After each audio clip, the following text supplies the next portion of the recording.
เอาที่สบายใจเอาที่ไม่ทำร้ายใครเสียงหัวใจดังสายชีวิตใครชีวิตมัน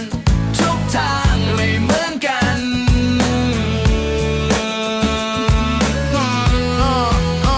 ทางนี้ครุขระทางนั้นลื่นลมเดินตามใครหรือเดินตามลมมีคนบอกว่าไปซ้ายบอกว่าไปขวาเสียงในใจดังว่าอย่าเพิ่งเชื่อว่าจา